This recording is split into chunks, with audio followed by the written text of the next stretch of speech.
কেন পাগল হবেন না? আমার নবী 3 দিন পর্যন্ত ওই সিজদায় পড়ে কান্দে। কথাটা খেলা ছিনি? মদিনার ছেলেরা সকালবেলা তালাশ করে রাসূল পাওয়া যায় না, মহিলারা পর্যন্ত তালাশ করে পাওয়া যায় না, মার কোলে শিশুরা পর্যন্ত মার স্তনে মুখ লাগায় না, বেড়া বকরি দুম্বাগুলো রাসূলের খবরে ঘাস পানিতে মুখ দেয় না। যুবকেরা খেলাধুলা বন্ধ করে দিয়েছে। বাবা যুবকেরা গো, কারা আজকে সেই মাহফিলে বসে আছে গো বাবা? হাসাইন আর হুসাইন 2 ভাই জান্নাতি যুবকদের সর্দার হবে গো। ওই হাসাইন হুসাইনের ভালোবাসায় যদি বসে থাকো, আমার আল্লাহ হাসরের ময়দানে হাসাইন আর হুসাইনের নেতৃত্বে তোমাদেরকে জান্নাতি বানাইয়া দিবে। আমার নবী কাঁদতেছে। 2 দিন পার হয়ে যায়, 2 রাত পার হয়ে যায়, 3 দিন যেদিন পার হয়ে যাবে, মদিনায় কারো চুলায় আগুন জ্বলে না, কারো পেটে খাবার যায় না, মার কোলের শিশুরা পর্যন্ত মার স্তনে মুখ লাগায় না। দুধ খাওয়াইতে চাইলে মা বাচ্চারা চোখের পানি ছেড়ে বুঝায়, মা গো দুধ খাবো না গো মা, বলো আগে আমার রাসূলের খবর কি? যুবকগুলো মার পায়ে সালাম করে বিদায় নেয়। মা বিদায় দাও গো, না জানি কোন মুনাফিকের আমার নবীকে ধরে নিয়ে গেছে। মা জীবনের বিনিময় হইলেও গো আমরা রাসূলকে উদ্ধার করে নিয়ে আসবো। মা গো এই উদ্ধার ক্ষেত্রে যদি আমাদের মৃত্যু হয়ে যায়, মা দুঃখ নিও না, দেখা হবে হাসরের ময়দানে। যুবকেরা বেরিয়ে গেছে, নবীর আশেক পাগলেরা বেরিয়ে গেছে, মহিলারা পর্যন্ত বাড়ি বাড়ি একজন আরেকজন মহিলার কাছে খবর জানতে চাইতেছে। 3টা দিন যে দিন পার হয়ে যাবে, আবু বকর উমরের জীবনী লেখে মদিনার শেষ প্রান্তে পাহাড়ের পর পাহাড় পার হইয়া যাইয়া দেখে এক জাক রাখাল বসে বসে টেনশন করতেছেন। রাখালেরা রে, তোমরা কিসের টেনশন করো রে রাখালেরা? তোমরা কোত্থেকে আসছো? আমরা আসছি মদিনা শহর থেকে। তোমাদের নাম কি? আমার নাম আবু বকর, আমার সাথে ওমর, আমরা 2 জন। তোমরা কিসের টেনশন করো? রাখালেরা রে, আমাদের টেনশন তোমরা শুনবানি। রাখালেরা বলেন, আমাদের টেনশনের উপর তোমাদের আবার কি টেনশন? রে রাখালেরা, আজকে 3টা দিন পার হয়ে যায় রে, আমাদের মায়ার নবী রে খুঁজে পাই না। তোমরা আমাদের মায়ার নবী দয়ার নবীর খোঁজ খবর জানোনি? রাখালেরা বলেন, এরে আবু বকর ওমর, আমরা তো তোমাদের মায়ার নবী দয়ার নবী চিনি না, তবে আমরা যাকে নিয়ে টেনশন করতেছি আজকে 3টা দিন পার হয়ে যায় রে, একটা মায়ার মানুষ রে, একটা নূরের পুতুল রে, পূর্ণিমার চাঁদের মতো চেহারা, ওই পাহাড়টার নিচে আজকে 3টা দিন হলো সিজদায় পড়ে উম্মতি উম্মতি বলে কান্দে রে আবু বকর। ওই লোকটার দিকে তাকাইয়া আমাদের সকল রাখালের বেড়া বকরি দুম্বাগুলো এক নজরে তাকায়া তাকায়া কান্দে, ঘাস পানিতে মুখ দেয় না। আমরা টেনশনে আছি। এই বেড়া বকরি দুম্বা 3 দিন পার হয়ে গেল, না খায়া কত থাকবে? এখান থেকে নি সরিয়ে নেওয়া যায়। আমরা আঘাত করেছিলাম বেড়া বকরি দুম্বাগুলো সরিয়ে নেওয়ার জন্য। এরে আবু বকর ওমর, এত মার মারছি রে, কোন বেড়া বকরি দুম্বার চামড়া ফাইটা গেছে রে, তারা মার খাইতে রাজি রে, এই লোকটার কাছ থেকে যাইতে রাজি না। আবু বকর একটা চিৎকার মারছে, ওমর যার মায়ের বেড়া বকরি দুম্বা কান্দে রে, আমাদের রাসূল ছাড়া কেউ না। 2 জনে পাগল পাগল হইয়া দৌড়াইয়া কাছে যাইয়া দেখে আমার নবী সিজদায় পড়ে 3টা দিন পার হয়ে গেছে, 2টা রাত্র পার হয়ে গেছে। আমার নবীর ঘুম নাই, খাবার নাই, বিছানা নাই, এক সিজদায় 3 দিন। বলুন কার মায়ায় নবী কান্দে? আরে দয়ালো নবী, প্রেমের ছবি আর আসবে না জগতে, আমার দয়ালো নবী, প্রেমের ছবি আর আসবে না। হাসর দিনে উম্মত বিনে, হাসর দিনে যাবে না নবীজি বেহেশতে, দয়ালো নবী, প্রেমের ছবি আর আসবে না জগতে, আমার দয়ালো নবী, প্রেমের ছবি আর আসবে না। 63 সাল জিন্দিগি কাছে বলে উম্মতি, 63 সাল জিন্দিগি কাছে বলে উম্মতি, এখনো কান্দে শুয়ে মদিনাতে নবী, এখনো কান্দে শুয়ে মদিনাতে। দয়ালো নবী প্রেমের ছবি আর আসবে না জগতে, আমার দয়ালো নবী প্রেমের ছবি আর আসবে না। আমার নবী 3টে দিন পার হয়ে যায়, আপনার আমার ব্যথায় নবী কান্দে। আবু বকর পাশে দাঁড়িয়ে ডাকতেছে, ইয়া রাসূলুল্লাহ 3টা দিন পার হয়ে গেল গো, আমি আবু বকরকে বুইলা কেমনে রইলেন? আপনি মক্কা থেকে হিজরত করে মদিনায় যাবেন 6 মাস আগে আমার কানে খবর দিয়েছিলেন, আজকে 3টা দিন পার হলো শহর থেকে বেরিয়ে মদিনার পাহাড়ে চলে যাবেন, একটু খবর আমারে দিলেন না। হুজুর বুঝেছি উম্মতের ব্যথা লইয়া বুঝি কান্দেন। নবী গো আর কানতে হবে না, আমি আবু বকরের তামাম জিন্দিগির নেকি আপনার উম্মতের জন্য দান করে দিলাম। আমার নবী আবু বকরের কথায় মাথা উঠাবে না, আমার আল্লাহ যদি ফাইসালা না দেয় নবী শুনবে না। ওমর ডাকলেন, আমি সব নেকি দান করে দিলাম, মাথা উঠায় না। দুইজন একজনের দিকে আরেকজন তাকায়, রে আবু বকর। আবু বকর ডাকে ওমর, কেমনে রে নবীরে মদিনায় নেওয়া যাবে?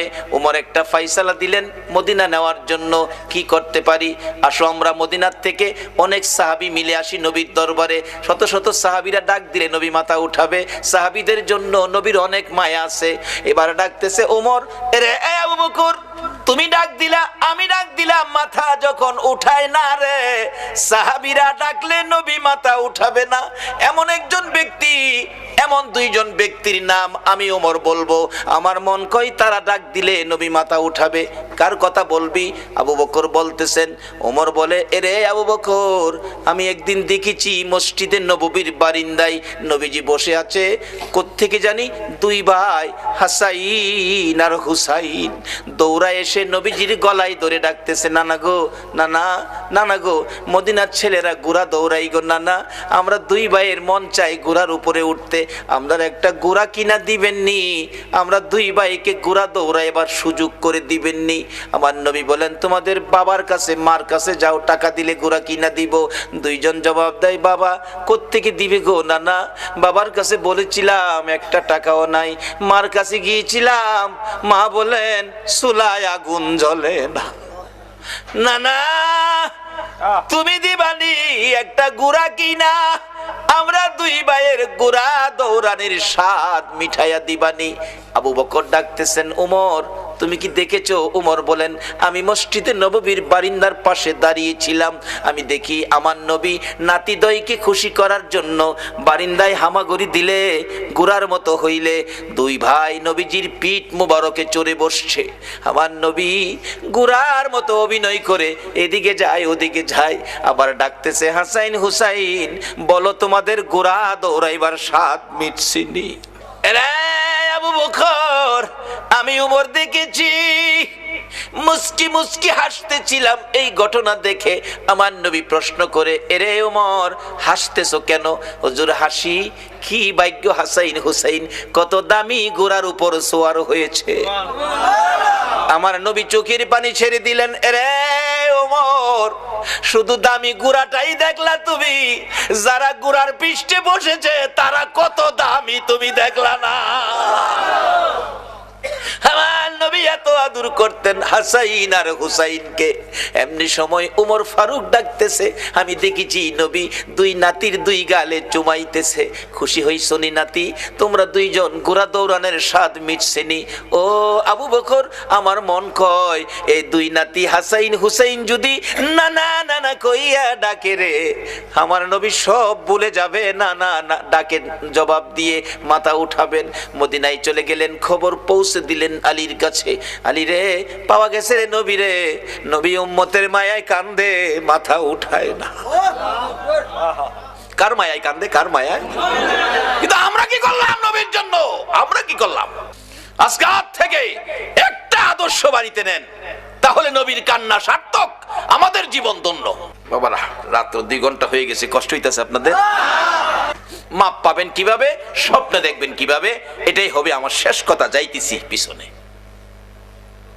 2 জন খুশি করার জন্য নবী এই অভিনয়টুকুন করেছেন। ওমর বলেন, এই 2 জনে ডাকলে শুনবো। হযরত আলী বাড়ির ভিতরে খবর দিলেন, ফাতেমা 3 দিন পর্যন্ত কাঁদছো, আর কাঁদতে হবে না। খবর পাইছো? বাবারে পাওয়া গেছে। হাসাইন হুসাইন না গেলে আসবে না। উম্মতের জন্য নবী কাঁদতেছে। মা ফাতেমা 2টা সন্তান লইয়া গো বাবার মাতার পাশে হাজির। ফাতেমা 2টা হাত বাড়াইছে, মাবুদ গো, আমার এতিম বাবা আর কত কাঁদবে উম্মতের জন্য। বাবা, কাঁদতে হবে না, উম্মতের ব্যথায় 3 দিন পর্যন্ত কাঁদলা গো বাবা। আমি ফাতেমা রে, ও তুমি বুইলা গেছো গো।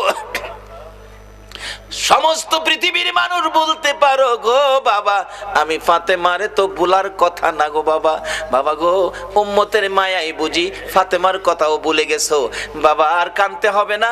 আমি ফাতেমা কথা দিলাম আপনার উম্মতের জন্য, আমি ফাতেমার তামাম জিন্দিগির নেকি আমি দান করে দিলাম। রে মা বোনেরা, তোমাদের জান্নাতি মহিলাদের সর্দারিনী জীবনের সব নেকি যদি তোমার আমার জন্য দান করে, এই ফাতেমার জীবনী কিনা ঘরে নেওয়া মহিলাদের দরকার আছে কিনা? এটা নিত না তো। নিব ভট্টাচার্যের লেখা উপন্যাস। মিথ্যা বলছি? শিক্ষিত শিক্ষিতা যুবক যুবতী, যুবকদের রুমে ঢুকলে এই কিসিমের কিছু ভয় পাওয়া যায়। একটা যুবক রুমে আমাকে থাকতে দিল এক মাহফিলে। বালিশের কোনার নিচে দিয়ে একটা বইয়ের কোনা বাহির হয়ে রয়েছে। ভাবলাম মুসলমান যুবকের রুম, হয়তো উহুদের জমিনের কোনো কাহিনী, হয়তো নবীজির জীবনী হয়তো এখানে পাওয়া যাবে, গাউসে পাকের জীবনী পাওয়া যাবে। টান দিয়া বাহির করে দেখি বইটার মধ্যে লেখা তোমার আমার ভালোবাসা। আল্লাহর কসম করে বলছি, এই বালিশটার নিচের বইটাই লেখা তোমার আমার ভালোবাসা। তুমি কার লেখা ভালোবাসা পড়তেছো? এটা তোমার মুসলমানদের জন্য এটা শুভ লক্ষণ নয়। মাগো ও যুবতীরা, উপন্যাস পড়ে রাত্র কাটাইও না। কোন কোন যুবতী মহিলা ফজর আযান পড়ে এটা উপন্যাস পড়ে। এটার কপালও কি আছে আল্লাহই জানে। যদি রাত্র কাটাইতে হয় কিছু পড়ে, ফাতেমার জীবনী পড়ে বইটা ফাতেমার জীবনীটা পড়ে রাত্র কাটাও। কাল কিয়ামতে খাতুনে জান্নাত ফাতেমাতুজ জাহরার সাথে তোমার হাসর হয়ে যাবে। না হয় পবিত্র কোরআন শরীফ পড়ে রাত্র কাটাও, তোমার জীবন ধন্য হয়ে যাবে। কিন্তু এক বর্তমান বাংলার সমাজ ধ্বংসের দিকে যাচ্ছে। উপন্যাস পড়ে ফাতেমার জীবনী কিনে নেয় না, উহুদের জমিনের ঘটনা কিনে বাড়িতে নেয় না। একটা মহিলাও বলতে পারবে না একটা ফাতেমার জীবনী ঘরে আছে, দেখাইতে পারবে না। বলতেছিলাম যে ফাতেমা তামাম জিন্দিগির নেকি আপনার আমার জন্য দান করে দিয়েছে, তারপরও নবী মাথা উঠায় না। আপনার আমার ব্যথায় নবী কান্দে, ফাতেমার কথাও নবী শুনে না। হাসাইন হুসাইন 2 জন দাঁড়িয়ে আছে। মা ফাতেমা ডাকে, বাবা গো, তোমরা 2 জন ডাক দাও গো, দেখি তোমরা ডাক দিলে নি আমার বাবা মাথা উঠায়। আর কত কাঁদবো, 3টা দিন বাবার পার হয়ে গেছে। 2 জন 2 দিকে নানা কইয়া ডাকতেছে। হুসাইন ডাকতেছে, নানা গো, দুনিয়ার সব মানুষ বলতে পারো গো নানা, আমি হুসাইন রে কেমনে বইলা গেলা গো না। যে হাসাইন আর হুসাইনের মায়াই আমার নবী হাসাইন আর হুসাইনতে দেখতে গেলেন খাতুনে জান্নাত ফাতেমাতুজ জাহরার ঘরে। যাইয়া দেখে 2 ভাই ঘরে নাই। ফাতেমার চোখের মধ্যে পানি ঝরতেছে। নবী জিজ্ঞেস করে, ফাতেমারে কেন এইভাবে কান্দো? আমার নাতিরা কই? 2 নাতি না দেখলে আমার শান্তি লাগে না। ফাতেমা বলেন, বাবা গো, আমি কাঁদতেছি কোন ব্যথায়। ঘরের পিছনে যাইয়া দেখেন গো বাবা, আজকে 3টা দিন পার হয়ে গেল, আমি ফাতেমার চুলায় আগুন জ্বলে না। আপনার আদরের 2 নাতি না খাইয়া থাকতে থাকতে পেটের খিদার যন্ত্রণায় ঘরের পিছনে গলাগুলি করে নানা নানা কইয়া কাঁদতেছে গো বাবা। আমার নবী পিছনে যাইয়া দেখে গলাগুলি করে নানা নানা কইয়া কাঁদতেছে। নানা গো পেটের খিদা গো নানা, সহ্য করতে পারি না। আমার নবী বেরিয়ে গেলেন। ঘুরতে ঘুরতে যাইতে যাইতে একটা ইহুদির বাগানে আমার নবী চাকরি নিলেন। কুয়ার থেকে পানি উঠাবেন, গাছের গোড়ায় পানি দিবেন, পানি উঠাবেন, এক বালতি পানি 8টা, এক বালতি পানি 3টা করে খেজুর, এইভাবে 8 বালতি পানি উঠাইয়া হাসাইন হুসাইনের মায়ায় আমার নবী বাগানে চাকরি পর্যন্ত নিয়েছে। এই ভালোবাসার হাসাইন হুসাইনে কষ্ট পাবে, এই কাজ আপনারা কইরেন না। আমার নবী 8 বালতি পানি উঠাইয়া 9 বালতি পানি বুড়াইয়া টান দিলে রশি ছিঁড়ে বালতি কুয়ার ভিতরে পড়ে গেছে। ইহুদি দৌড়াই আসছে, পানি উঠাও পানি উঠাও। রশি ছিঁড়ে বালতি পড়ে গেছে, কি দিয়ে উঠাবো? ছিঁড়ে গেছে। হ্যাঁ না, তুমি ছিঁড়ে ফেলছো? আমার নবীরে কয়, নবী বলে ছিঁড়ে ফেলছে।